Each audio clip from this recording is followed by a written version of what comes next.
अस्सलाम वालेकुम नाज़रीन, कैसे हैं? उम्मीद करती हूँ कि खैरियत से होंगे। हज़रत खौला बिनते सलबा क़िबला बनी औफ़ बिन खजरत से ताल्लुक़ रखती थी। इनका निकाह मशहूर सहाबी हज़रत उबैदा बिन सामत के भाई औस बिन सामत से हुआ था। हज़रत औस बिन सामत बूढ़े आदमी थे। बुढ़ापे की वजह से मिजाज में तेज़ी आ गई थी और तबीयत पर खुशूनत का गलबा हो गया था। मामूली बात पर मुश्तल हो जाते थे और कदम कदम पर तशद्दुद पर उतर आते थे, यानी चिड़चिड़ापन जो बुढ़ापे का खासा है उन पर हावी हो गया था। एक दफ़ा किसी बात पर बीवी से नाराज़ हुए और गुस्से से मगलूब होकर ज़बान से ये लफ्ज़ निकाल दिया कि अंती अला का ज़हरी अम्मी, यानी तुम मुझ पर मेरी माँ की तरह हराम हो। दौरे जहलियत में ये रस्म चली आ रही थी कि जो शख्स बीवी से खफा होकर या किसी और वजह से एक मरतबा बीवी से इजहार कर लेता, यानी उसे अपनी माँ की तरह हराम करार दे लेता, वो हमेशा के लिए उस पर हराम हो जाती थी और अज़दवाजी तलाक़ात मुनक़ता हो जाते थे। अब इसकी बीवी रहती थी अब ना वो उसकी बीवी रहती थी और ना वो उसका शौहर। बढ़ापे और कमज़ोरी का गुस्सा भी बूढ़ा और कमज़ोर होता है। ज़रा सी देर में उतर गया, तबीयत में सुकून हुआ और खौफगी के आसार दूर हुए तो बेहद नादाम और इंतहाई परेशान हुए। बीवी से हम कलाम होना चाहा तो जवाब मिला, अगरचे आपने मुझे तलाक नहीं दी है, ताहम जब तक अल्लाह और उसके रसूल का कोई हुक्म सादर नहीं होगा, नहीं फरमाएंगे, मेरे आपके बाहमी अलाइक हराम ही ठहरेंगे और मैं आपसे कोई राह रस्म नहीं रखूँगी। अब मामले को सुलझाने की सिर्फ यही एक सूरत बाकी है कि रसूलुल्लाह सल्लल्लाहु अलैहि वसल्लम की खिदमत में हाज़िर हों और जो अल्फाज ज़बान से निकाल चुके हैं उनके बारे में रसूलुल्लाह सल्लल्लाहु अलैहि वसल्लम से फ़ैसले की इस्तदा करें। उन्होंने बीवी से कहा, मुझे इस सिलसिले में रसूलुल्लाह सल्लल्लाहु अलैहि वसल्लम के पास जाते और आपकी खिदमत में कुछ अर्ज़ करते हुए शर्म आती है। मैं हजूर के सामने किस तरह जाऊं और क्या कहूं, तुम ही जाओ, मुमकिन है। अल्लाह हम पर नज़र करम फरमाए और अपने रसूल पाक की वसअत से दोबारा बहाली तल्लक़ात की कोई सूरत पैदा हो जाए।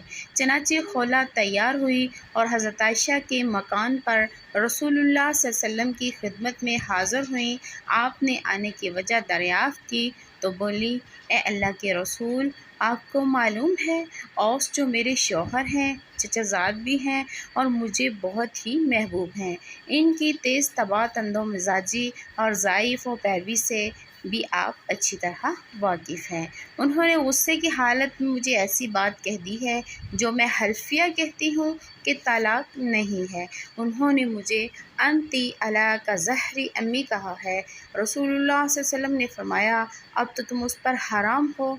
रसूलुल्लाह सल्लल्लाहु अलैहि वसल्लम की ज़बान मुबारक से ये लफ्ज़ सुनकर खौला को सख्त सदमा हुआ और वो बड़ी लजाजत और मनातो समाजत के अंदाज़ में रसूल अकरम सल्लल्लाहु अलैहि वसल्लम से झगड़ती रही और इस बात पर इसरार करती रही कि इन अल्फाज में तलाक नहीं कहा जा सकता।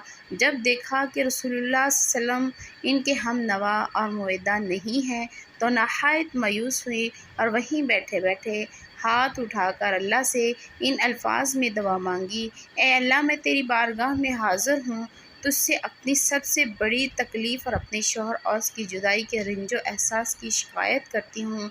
ए अल्लाह, जो चीज़ हमारे लिए तेरी रहमत का बायस हुआ उसे अपने नबी की ज़बान मुबारक से ज़ाहिर फरमा दे।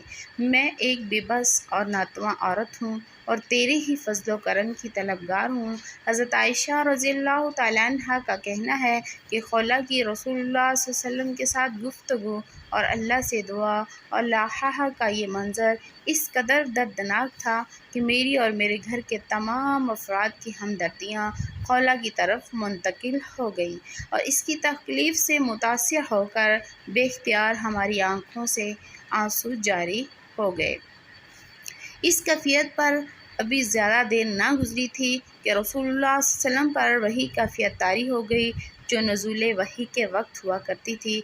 हज़रत आयशा ने मुसर्रत के लहजे में खौला से कहा, खौला, अल्लाह की तरफ से अभी तुम्हारे मुताल्लिक़ फ़ैसला हो जाएगा। हज़रत खौला के लिए ये दुआ पहले से भी ज़्यादा नाजुक था।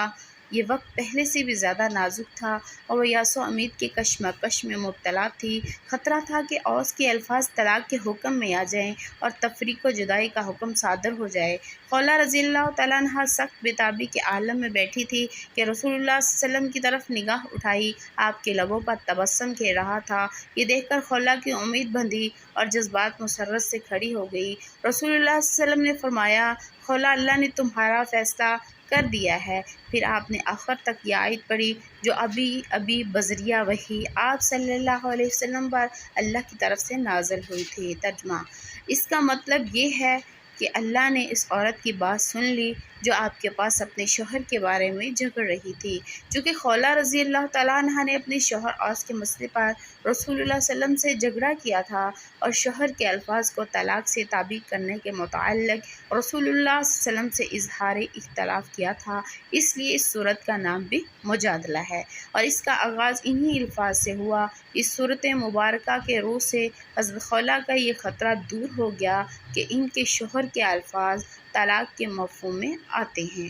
اللہ نے رسول اللہ صلی اللہ علیہ وسلم سے ان کا مجادلہ اور جھگڑا سن کر جو حکم نازل فرمایا اس میں ان الفاظ کو حکم طلاق میں نہیں مانا گیا تھا، اور چونکہ الفاظ اس لب و لہجے سے ہٹے ہوئے تھے جس سے ایک شوہر بالعموم بیوی کو خطاب کرتا ہے، اس لیے شوہر پر کچھ کفارہ اور جرمانہ عائد کیا گیا۔ چنانچہ رسول اللہ صلی اللہ علیہ وسلم نے حضرت خولہ سے کہا، خولہ جاؤ اپنے شوہر سے کہو ایک لونڈی یا غلام آزاد کرے۔ خولہ نے عرض کیا، اے اللہ کے پیارے نبی صلی اللہ علیہ وسلم، کیسے آزاد کریں؟ باخدا ان کے پاس نہ کوئی غلام ہے اور نہ ہی لونڈی اور نہ ہی میرے سوا ان کا کوئی خادم ہے۔ رسول اللہ صلی اللہ علیہ وسلم نے فرمایا، اچھا تو مسلسل 60 روزے رکھیں۔ خولہ نے عرض کیا، واللہ وہ اس کی طاقت نہیں رکھتے، وہ بہت ہی کمزور آدمی ہیں، دن میں تھوڑی تھوڑی مقدار میں کئی بار کھانا کھاتے ہیں، نہ ہی بھوک برداشت کر سکتے ہیں اور نہ پیاس، ضعیف جسم کے ساتھ ان کی بنائی بھی جواب دے رہی ہے۔ رسول خدا نے فرمایا، پھر 60 مسکینوں کو کھانا کھلائیں۔ خولہ نے عرض کیا، حضور وہ غریب نادار آدمی ہے، ان سے تو یہ بھی ممکن نہیں ہے۔ رسول اللہ صلی اللہ علیہ وسلم نے فرمایا، اچھا ان سے کہو کہ امامندر بن قیس کو بلائیں اور ان سے باشتر کھجوریں لے کر 60 مسکینوں پر صدقہ کر دیں۔ خولہ حضور صلی اللہ علیہ وسلم کو سلام کر کے رخصت ہوئی۔ گھر پہنچی تو دروازے پر شوہر کو منتظر پایا۔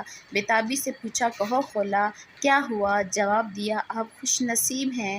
اور رسول اللہ صلی اللہ علیہ وسلم کا ارشاد ہے کہ ام المنذر بن قیس کو ساتھ لیتے آؤ اور ان سے باشتر کھجوریں لے کر 60 مسکینوں میں صدقہ کرو۔ چنانچہ ایسا ہی ہوا اور حضرت اوس نے اپنی اس قسم یا زہار کا کفارہ ادا کر دیا۔ تو ناظرین، کیسی لگی آپ کو ہماری یہ کہانی یا اسلامک کہانی؟ اگر ایسی کہانیاں سننا چاہتے ہیں تو ہمارے چینل کو سبسکرائب